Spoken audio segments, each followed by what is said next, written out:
86 की उम्र, wild life photography करती हैं वहीदा रहमान। मजबूरी में हीरोइन बनी, स्लीवलेस न पहनने की शर्त पर साइन करती थी फिल्में।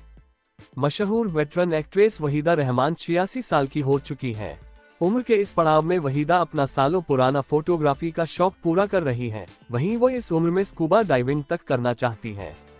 पद्मश्री, पद्मभूषण और दादा साहेब फाल्के जैसे बड़े सम्मान हासिल कर चुकी वहीदा जी महज 17 साल की उम्र से हिंदी सिनेमा का हिस्सा हैं। कभी डॉक्टर बनने का सपना देखने वाली वहीदा एक मजबूरी के चलते फिल्मों में आई और सीआईडी, प्यासा, कागज के फूल, नीलकमल, 14वीं का चांद जैसी कई सुपरहिट फिल्मों का हिस्सा बनी, लेकिन अपनी शर्तों पर। जब गुरुदत्त, राज खोसला जैसे बेहतरीन फिल्ममेकर के साथ काम करने के लिए लोग किसी भी हद तक जाने को राजी हो जाते थे, तब 17 साल की वहीदा ने उनसे अपनी 3 शर्तें मनवाई थी। पहली शर्त की कभी पर्दे पर रिवीलिंग या छोटे कपड़े नहीं पहनेंगी, दूसरी की वो अपना नाम नहीं बदलेंगी और तीसरी, मां हमेशा सेट पर उनके साथ रहेंगी। हुनर इस कदर था कि उनकी शर्तें भी आसानी से मान ली जाती थीं, जिनकी पैरवी देव आनंद जैसे कई बड़े सितारे भी कर चुके हैं। 3 फरवरी 1938 को वहीदा रहमान का जन्म चेंगलपट्टू, तमिलनाडु में जिला कमिश्नर अब्दुल रहमान और मुमताज बेगम के घर हुआ। वो 4 बहनों में सबसे छोटी थीं। मुस्लिम होने पर गुरुजी ने कर दिया था भरतनाट्यम सिखाने से इनकार। वहीदा रहमान को बचपन से ही भरतनाट्यम सीखने में दिलचस्पी थी। वहीदा ने जिद की तो उनकी मां उन्हें चेन्नई ले गईं। चेन्नई में जब वो एक गुरुजी के पास पहुंची तो मुस्लिम होने पर गुरुजी ने उन्हें सिखाने से इनकार कर दिया। जब वहीदा जिद पर अड़ी रहीं, तो गुरुजी ने उनसे कुंडली लाने को कहा। कुंडली देखकर गुरुजी ने की थी भविष्यवाणी। मुस्लिम होने पर वहीदा के पास कुंडली नहीं थी, ऐसे में गुरुजी ने खुद उनकी कुंडली बनाई थी। जैसे ही गुरुजी ने उनकी कुंडली देखी तो वो हैरान रह गए। उन्होंने कहा था, तुम मेरी आखिरी और सबसे बेहतरीन शिष्य बनोगी। पिता की मौत के बाद डॉक्टर बनने का सपना टूटा, मजबूरी में बनी हीरोइन। कुछ समय बाद वहीदा के पिता का ट्रांसफर विशाखापट्टनम हो गया, तो उन्होंने वहीं के सेंट जोसेफ कॉन्वेंट स्कूल से पढ़ाई पूरी की। स्कूल के दिनों में वहीदा ने ठान लिया था कि वो डॉक्टर बनेंगी। इसके लिए वो जमकर पढ़ाई करती थीं, लेकिन कुछ समय बाद ही उनका सपना टूट गया। महज 13 साल की थीं, जब अचानक पिता की मौत हो गई और मां भी अक्सर बीमार रहने लगी।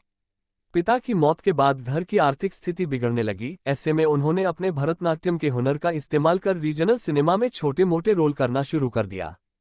कुछ पहचान वालों की मदद से उन्हें 1955 की तेलुगु फिल्म रोजुलू मराई के एक गाने में छोटा का रोल मिला था, जिसके बाद वो कुछ तेलुगु फिल्मों में नजर आई थीं। गुरुदत्त की नजर पड़ते ही स्टार बनी वहीदा रहमान। वहीदा की पहली फिल्म रोजुलू मराई का प्रीमियर हैदराबाद में हुआ था, जहां हिंदी फिल्म इंडस्ट्री के नामी फिल्ममेकर गुरुदत्त भी मौजूद थे। प्रीमियर में गुरुदत्त ने जैसे ही वहीदा का अभिनय देखा तो वो बेहद इंप्रेस हुए। मुलाकात के दौरान उन्होंने वहीदा को मुंबई आने का ऑफर दे दिया। मुंबई पहुंचते ही उन्हें गुरुदत्त के असिस्टेंट रहे राज खोसला की फिल्म सीआईडी में देव आनंद के साथ लीड रोल दे दिया गया। वहीदा रहमान बचपन से ही देव आनंद की फैन थीं। हिंदी फिल्मों में आने के लिए 3 बड़ी शर्तों पर अड़ गई थी वहीदा। हिंदी सिनेमा के शुरुआती दशकों में ज्यादातर कलाकारों के नाम फिल्मों में आने से पहले बदल दिए जाते थे, ठीक वैसे ही जैसे यूसुफ खान दिलीप कुमार बने और महज भी बनी मीना कुमारी। गुरुदत्त और राज खोसला चाहते थे कि वहीदा रहमान का भी नाम फिल्मों के लिए बदल दिया जाए। एक मीटिंग के दौरान गुरुदत्त और राज खोसला ने वहीदा रहमान से कहा, वहीदा नाम सेक्सी नहीं है, अगर आपको फिल्म में काम करना है तो नाम बदलना पड़ेगा। जवाब में वहीदा रहमान ने कहा, ये नाम मुझे मेरे माता पिता ने दिया है और मैं इसी के साथ पहचान बनाऊंगी।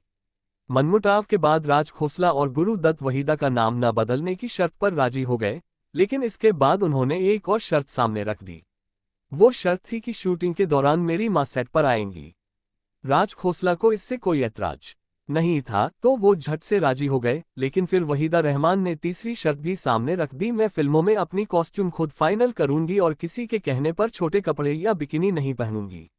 वहीदा की एक के बाद एक शर्त सुनते हुए राज खोसला चिढ़ गए। उन्होंने गुरुदत्त से कहा, तुमने इस लड़की को साइन किया है या इस लड़की ने तुम्हें? आखिरकार बात बन गई और वहीदा रहमान को फिल्म सीआईडी में कास्ट कर लिया गया।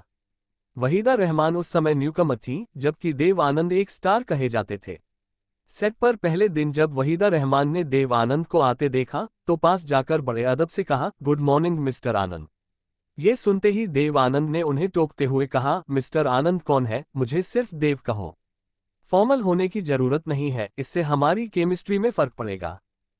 रील ही नहीं, रियल लाइफ में भी कभी नहीं पहने स्लीवलेस कपड़े। वहीदा का मानना था कि उनका शरीर रिवीलिंग कपड़ों के लिए मुनासिब नहीं है। फिल्में तो दूर की बात, वहीदा ने कभी असल जिंदगी में भी स्लीवलेस कपड़े नहीं पहने। वहीदा का चार्म और हुनर ऐसा था कि फिल्म मेकर्स उनकी इस शर्त से राजी हो जाया करते थे। वहीदा अपनी सादगी के लिए जानी गईं, जबकि उस जमाने में एक्ट्रेसेस मॉडर्न नजर आने की कोशिश में रहती थीं।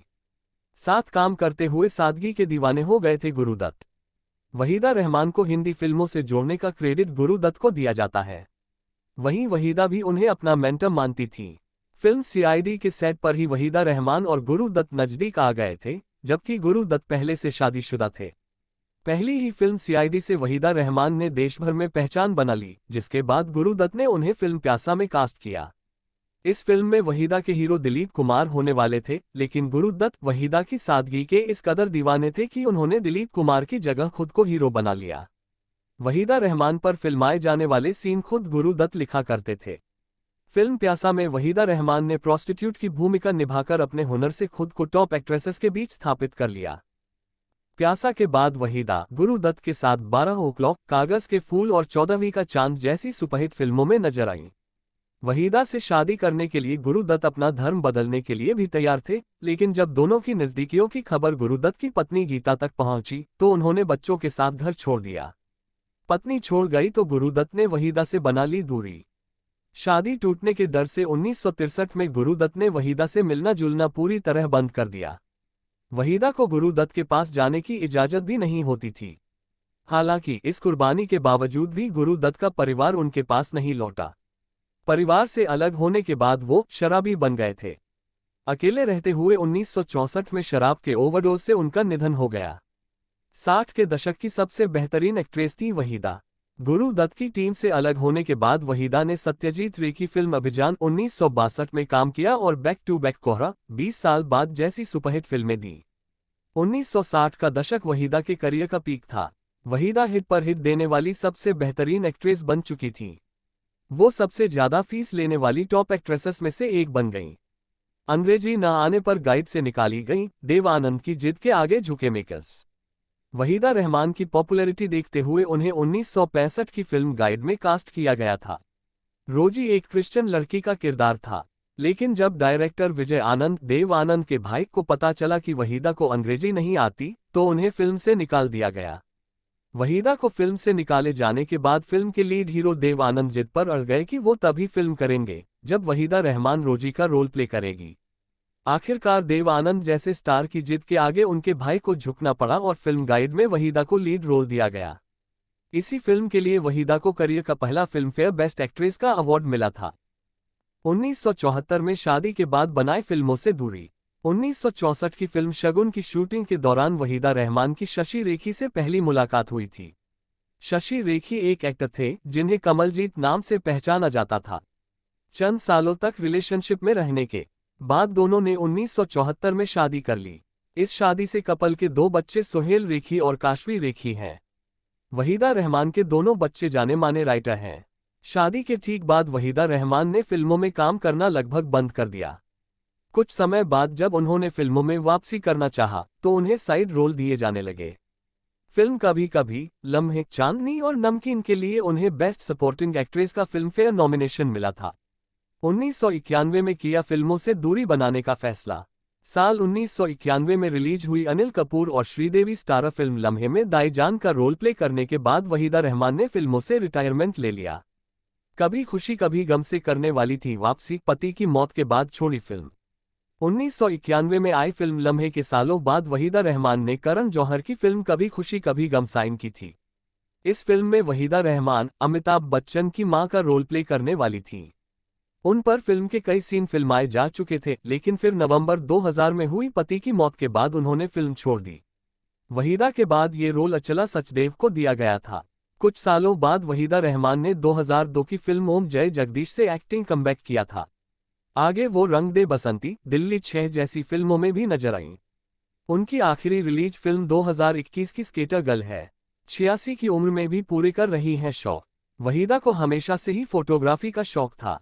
शौक पूरा करने के लिए वहीदा अपनी फिल्मों के सेट पर भी कैमरा साथ ले जाया करती थी, लेकिन प्रोफेशनली कभी फोटोग्राफी पर ध्यान नहीं दे पाईं, लेकिन अब फिल्मों से दूरी बनाने के बाद वहीदा अपना यही शौक पूरा कर रही हैं।